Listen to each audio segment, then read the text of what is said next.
Now we are talking to a lawyer who represented two women who spoke to the House Ethics Committee. He was in the room for both of those interviews. And here's what he said one of his clients told those House investigators. At this particular event, what did your client witness? You heard what Speaker Johnson said about Matt Gaetz. What do you think? I think he's not only unqualified, he is really disqualified. Ever since Election Day, Republicans have continued to push this talking point that Donald Trump won in an overwhelming mandate, that he won in a landslide. But it's just not true. They'd have you believe that voters went to the ballot box on Election Day, hoping for Attorney General Matt Gaetz or RFK Jr. as HHS Secretary, but that's just not the case. And it's getting more difficult for them to make that argument, and thus getting more difficult for them to have the support that they need for their nominees within their own caucus. Because some news that Donald Trump just got about these election results is clearly driving him crazy, because he knows how damaging it is to the possibility of him getting the cabinet that he wants, and we are going to get into all of that. But before we do, if I could quickly ask you to leave a like on this video, and if you haven't already, and you enjoy our channel, to hit that subscribe button. It goes a long way. And it really means the world to me now. Before we get into Donald Trump's meltdown on Truth Social over some election results, I want to hear a breakdown by CNN. These results that we continue to get in that are really just devastating to Donald Trump. If you look historically speaking, Donald Trump is now under 50% in the national popular vote, barely under 50%, but he is under 50%. And I want to take a look and compare his popular vote victory to those, historically speaking, over the last 200 years.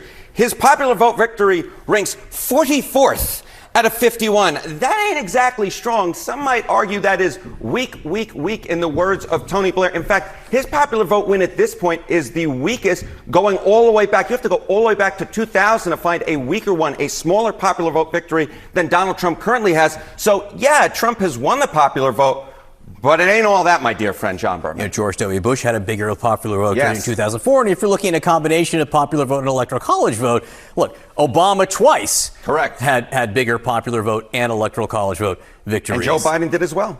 Joe Biden's popular vote victory correct. Twice as yes. big, electoral college victory a little smaller. Talk about coattails for Donald Trump. Yeah, let's talk about coattails here. So, you talk about the Senate, short coattails. States Trump won, but Democrats won or lead in the Senate race. Look at this. In 2016, it was 0. In 2020, it was 0. In 2024, look at this. Four states where a Senate Democratic candidate won, even though Donald Trump won. We're talking about Nevada, Arizona, Pennsylvania, Michigan, and Wisconsin. That is 4 states, and Pennsylvania we still haven't called yet. That could be 5 if Bob Casey is able to mount a comeback. But even if Casey loses and Dave McCormick wins, we're talking about 4 states. In fact, I went all the way back through the history books, and this is the most Senate races that the Prez Winners Party lost in states the president won since 2004. Again, you have to go all the way back since the early 2000s to find a historical note that matches what's going on right now. So yeah, Donald Trump won, but there weren't exactly all that many Republicans, or at least fewer than you'd expect historically, who rode around in that victory car with him. What about the House? What about the House? Well, we're talking about a historically small majority potentially for the Republicans. The GOP would have a record small majority if the current House results hold. The GOP would be at 221. The Democrats would be at 214. You have to go all the way back before there were 50 states in the Union to find a smaller majority for the incoming House majority that Republicans currently hold right now at 221. And of course, that could drop lower if Stefanik Waltz or others leave the House Republican majority, which at this point seems quite likely, Mr. Berman. And again, it is worth noting there are parts of Donald Trump's victory which are notable, a realignment, historic in their own way, but the size yes. of the victory just isn't. Correct. What we're talking about is we're talking a very wide win for Donald Trump, but the depth, it's not particularly deep. It's actually quite shallow, historically speaking, Mr. Berman. Harriet, thank you. Like I said, and like Donald Trump clearly knows, as we'll see in his Truth Social post, he doesn't have an overwhelming mandate. He didn't win the popular vote in some historic fashion, and he didn't even win 50% of the votes cast. So Republicans, with their claim that all Americans clearly want Donald Trump to do whatever he wants, and we'll jump as high as he says, and we'll put in whatever nominee he has for isn't reflective of the will of the people. And that's why we're finally seeing some pushback from Republicans, and the votes that continue to trickle in, hurting Donald Trump's mandate, as he'd like to call it, are clearly getting him upset because he took to Truth Social and decided to attack and seltzer the Puler out of Ohio for some reason, really just revealing that he is still a sore winner about the results of this election. And I want to get into that meltdown right here. Trump wrote on Truth Social a totally fake poll that caused great distrust and uncertainty at a very critical time. She knew exactly what she was doing. Thank you to the great people of Iowa for giving me such a record-breaking vote despite possible election fraud by an Seltzer, and now discredited newspaper for which she works for an investigation is fully called for this is what I'm talking about. Donald Trump wants you to believe that he won some historic vote by the biggest margin possible. Oh, it was so incredible, but that's not true.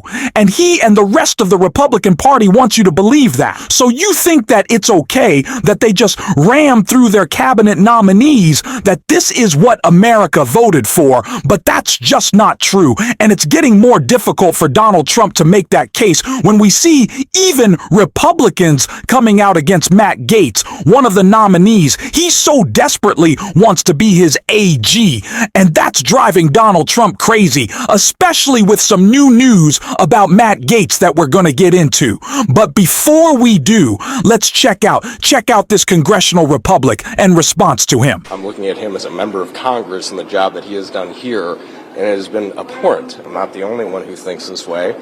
I just say the quiet part out loud, and I wish other of my colleagues would have the same courage to do so. But him as a member of Congress should not be the most powerful law enforcement individual in our country, and everyone knows it, and he's not going to get confirmed. And so this is solely based off of his job as a member of Congress within this body that has caused more harm, made us spend more money, has put us in more paralyzation than any other member. We are seeing so much infighting in the Republican Party already, and I absolutely love it. We need a little positivity, we need a little joy, and it's coming with Republicans eating and calling out their own in Matt Gaetz. We've seen several reports that there's a lot of belief that he cannot be confirmed, and that Republicans will not allow Donald Trump to ram him through with a reset appointment. And that makes sense, considering some news we just got about Matt Gaetz right here. Now we are talking to a lawyer who represented two women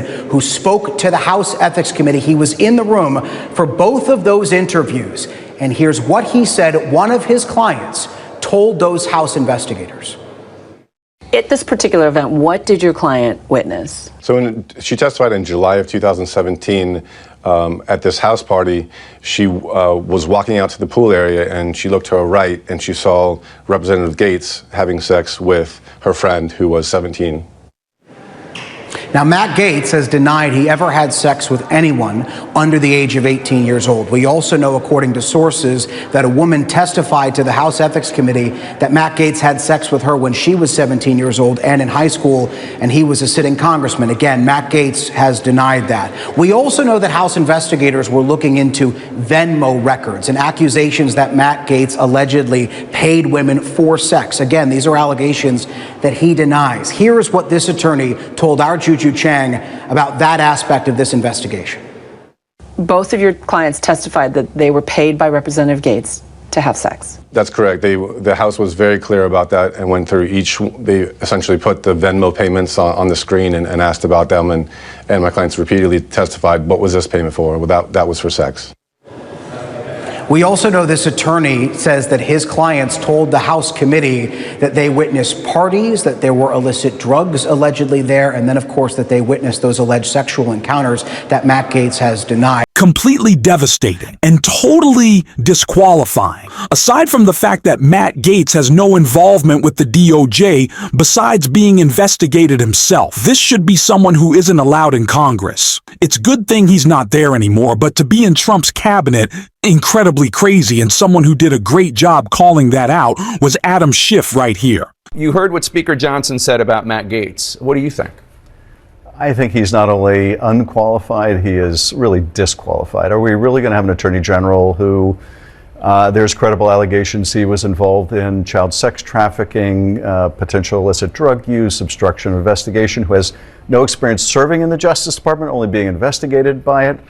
But Jake, I think the whole point with these nominees, several of them, is their unqualification, is their affirmative disqualification. That's Trump's point, because what he wants to do with these nominees is establish that the Congress of the United States will not stand up to him with anything. If they will confirm Matt Gaetz, they will do anything he wants. I mean, look how the Speaker had to tie himself in knots a couple days ago, saying the Speaker effectively should stay out of this. There are important reasons for that. And then getting involved in this, reversing himself. Now, while it looks like Senate Republicans will actually go forward with a real confirmation process and get to look at the ethics report about Matt Gaetz internally, I don't think that's enough. We need that report to be public. We need that information, and we need it to push back against Donald Trump. And so in the top comment in description of this video, I have a petition linked to call on Congress to please release that ethics report. The public deserves to see it, and we deserve to be able to call Donald Trump out with it. And if you could sign that, it goes a long way. And if you want to support this channel, as always, you can hit that subscribe button. You can leave a like on this video. And if you're stuck around at the end, you can drop a blue heart in the comments. And until next time, I'll see you soon.